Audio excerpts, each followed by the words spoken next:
Alright, so you have just under £2 to spend on a phone that folds. Aside from the new Pixel that's coming soon, in the US, Samsung and OnePlus have the two biggest options for you.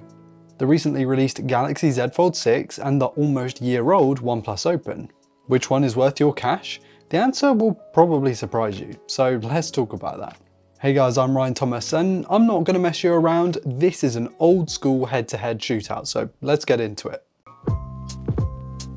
First up, these phones are slightly different in their form factors. The Galaxy is skinnier, it's sharper, and with a more boxed off or square design. The OnePlus is softer, rounder, very slightly thinner, and the front screen is more usable than the tall Galaxy item. To be honest, it's gonna really come down to which you personally prefer. I know people who really like the tall candy bar style of the Galaxy screen, but I'm more of a wide phone kind of person myself, though I have to say I prefer the former's sharp corners. Couldn't tell you why, just prefer them. They weigh practically the same and both hinges feel really robust and sturdy, though the Galaxy is IP48 rated while the Open is only IPX4.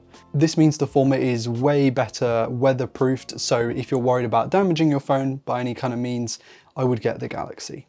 Each has its own unique features in that the Fold is supported by Samsung's separately sold S Pen, which could be useful to you, I've never tried it, whereas OnePlus's Open comes with that staple alert slider, which is a feature that I dearly love. This one objectively goes to Samsung for its better weatherproofing though. Moving on to the big hitters here, both phones feature wonderful displays that are sharp, they get bright and smooth with the 120Hz refresh rates, they all use LTPO tech so can drop all the way down to 1Hz for added battery life and a variable refresh rates. However, what might come as a surprise to you is that the Open actually has the better screens, not only being larger inside and out, but also sharper and a hair brighter as well. The crease on that inner panel is also far less noticeable from a feeling and a viewing perspective, and the anti-glare coating OnePlus has employed here is exceptional, making for a better viewing experience overall.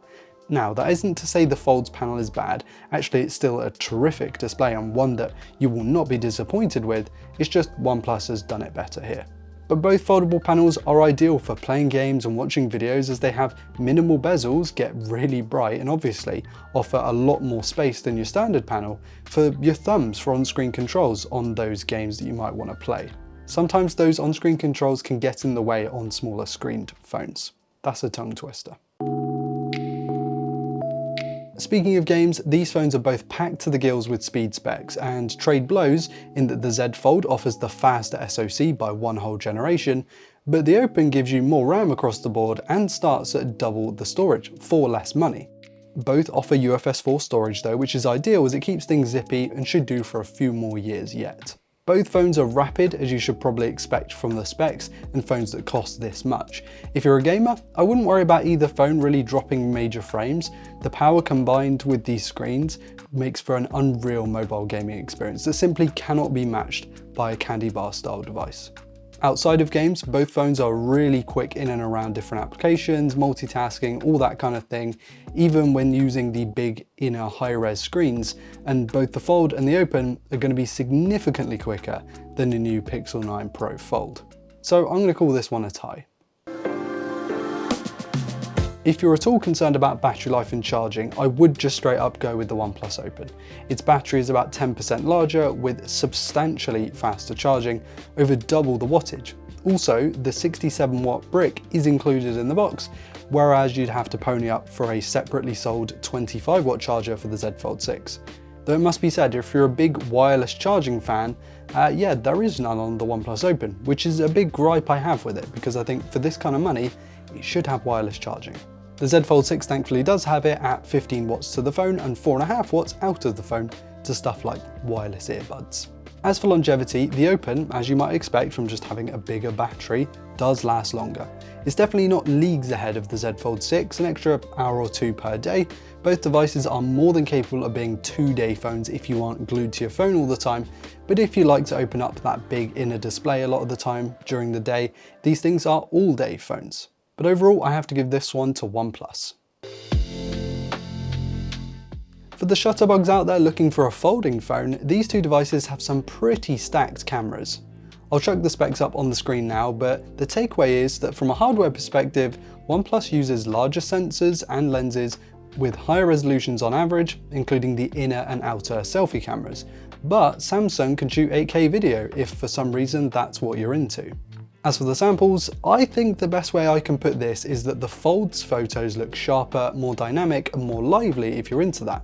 Samsung's processing is clearly going for that wow factor.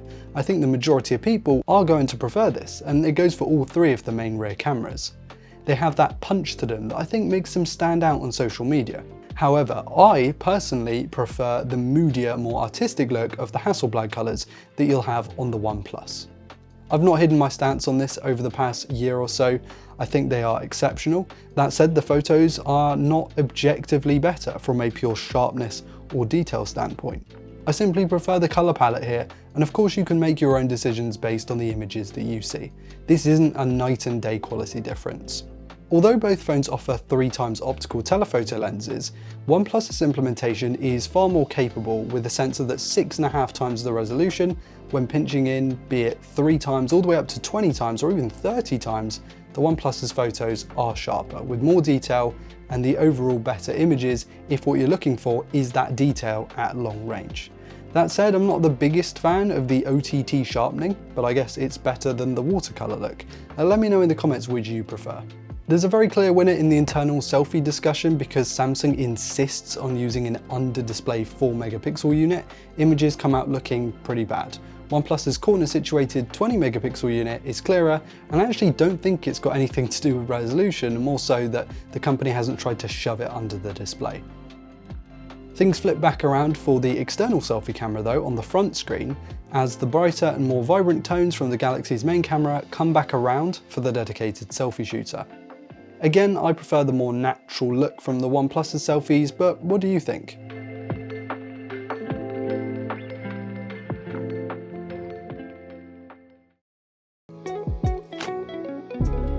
This is the main area of division in my opinion. While both phones run Android 14 right now, the Galaxy is due to receive its final update in 2031, whereas OnePlus has only promised 4 more years of updates, 3 of those being platform upgrades. So that'll end 2028, about 3 years before. Is this a big deal? I guess it depends on you. Are you still going to be using this phone in 4 years? I don't see it as a big issue for the OnePlus, but Samsung objectively has the better software support. I also really enjoy One UI as a software package with its clean interface and timely updates. And if you're into AI, there's lots of that here too, with the Galaxy AI suite comprising of browsing assist, drawing assist, the wide array of photo augmentation tools, and the on-the-fly translation. OnePlus has a small selection of its own here, but it's not nearly as comprehensive, which is only going to matter if you're into the AI thing. I personally absolutely am not, and so I'm going to have to give this section to Samsung because its package is far more complete, but I wouldn't be worried about the software package on the OnePlus. These are the more niche little bits and bobs that you might not see on a spec sheet. The speakers are honestly very even. I was surprised just how close they were in loudness, in clarity, and actually how rich they were with their bass. Both phones do a fantastic job in the speaker department. Thanks to the employment of a proper capacitive side-mounted fingerprint reader, both phones are fantastic with their speed, accuracy, and consistency of fingerprint scanner. I'm a big fan of these, much nicer than the in-display ones. And the Wi-Fi speeds I recorded were consistently better on the Galaxy. So if you're in the need for multiple hundreds of megabits per second on your phone, go with the Fold. It seemed to do the much better job out of the two. Right now, both phones are on sale on their respective manufacturer sites. The Fold6 at $1,900 for 512 gig and the Open at $1,400 for 512 gig. That's a $500 difference at the same amount of storage, or about a Steam Deck. So if you're looking for better value on the surface, I'd go OnePlus. But of course, you have to take into account the Galaxy's newer internal performance hardware, more complete software package, the better long-term support, and for what it's worth, Samsung's warranty service has a much better reputation for dealing with issues. So keep that in mind as well, especially given these are foldables. For me, this one was way closer than I thought it'd be. The Galaxy's better software package, including all those AI goodies, much more potent processor, and more toned down design, make it the safe option. However, the OnePlus has better displays, longer battery life with faster charging, and for me in particular, those great cameras with the colour tones that I prefer, all at $500 less, make it my personal pick for this head-to-head.